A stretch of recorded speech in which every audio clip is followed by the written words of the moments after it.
আসসালামু আলাইকুম, সবাই কেমন আছেন? I hope you all are doing well. Delicious by সামিরার আজকের আয়োজনে আপনাদের জন্য থাকছে বিফ কোফতা কারি। কুরবানির পর যদি এই রেসিপিটা বাসায় ট্রাই না করেন, পরে কিন্তু রিগ্রেট করবেন।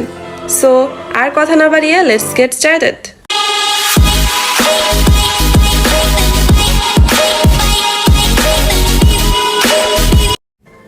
বিফ কোফতা কারি বানানোর জন্য আমি এখানে 1 কাপ পরিমাণ বিফ কিমা নিয়েছি। যতটুকু সম্ভব পানি ঝরিয়ে নিয়েছি। এবার এতে আদা রসুন বাটা দিলাম 1 চা চামচ, জিরা বাটা 1/2 চা চামচ, মিহি করে কুচি করা কাঁচামরিচ 2 চা চামচ। চেষ্টা করবেন কাঁচামরিচটা একেবারে মিহি করে কুচি করতে।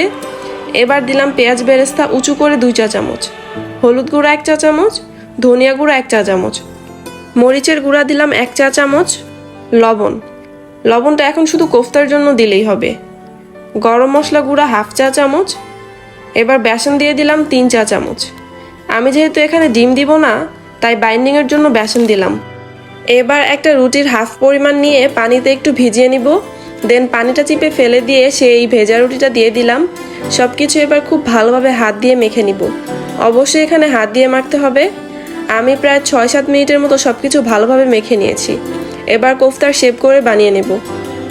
আর কোফতাগুলো যেহেতু ফ্রাই করার সময় বড় হবে না, তাই মোটামুটি একটু বড় করেই বানাচ্ছি।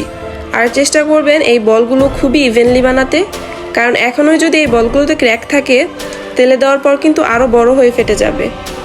নর্মালি বিফ ফ্রাই করার সময় এমনিতেও শেপ নষ্ট হয়েই যায়। আর আমি যেই পরিমাণ কিমা নিয়েছি তা দিয়ে আমি মোট 10টা কোফতা বানিয়েছি। এবার সেই কোফতাগুলো ফ্রাই করার জন্য পরিমাণ মতো রান্নার তেল নিলাম। কোফতাগুলো একটু বেশি তেলে ফ্রাই করলেই ভালো হয়। তেল কিন্তু একেবারে গরম করে ফেলবেন না, তাহলে ওপরের অংশটা হার্ড হয়ে যাবে খুব তাড়াতাড়ি। এবার একটু উল্টে পাল্টে হালকা লালচে হওয়া পর্যন্ত ফ্রাই করে নিব। চাইলে এই কোফতাগুলো এভাবেও খেতে পারেন, তখন জাস্ট একটু টাইম বেশি নিয়ে ব্রাউন করে ভেজে নিলেই হবে। বাট আমি যেহেতু কারি করব, তাই আর বেশি বার্ন করব না, এখনই নামিয়ে রাখছি। আর এদিকে কারি বানানোর জন্য একটা ফ্রাই প্যানে তেল নিলাম 3 টেবিল চামচ। কিছু গরম মশলা দিব, লাইক এলাচ, লবঙ্গ, গোলমরিচ, দেন দারচিনি, তেজপাতা, জয়ত্রী।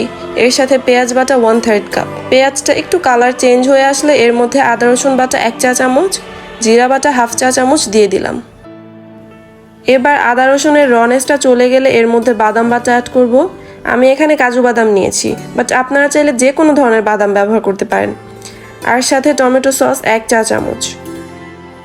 এবারে এই সব কিছু ভালোভাবে মিশিয়ে রান্না করে নিচ্ছি 5-6 মিনিটের মতো।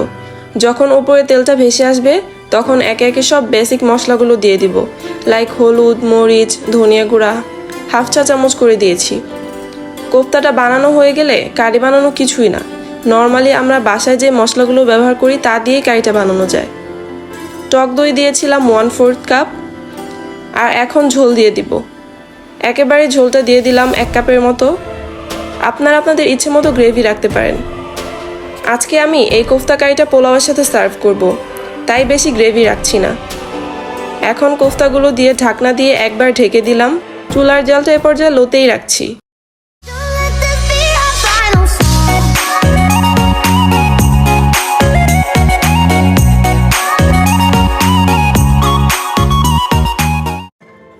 দেন 5-6 মিনিট পর একটু নেড়েচেড়ে 2টা আস্ত কাঁচামরিচ আর 1 চা চামচ ঘি দিব।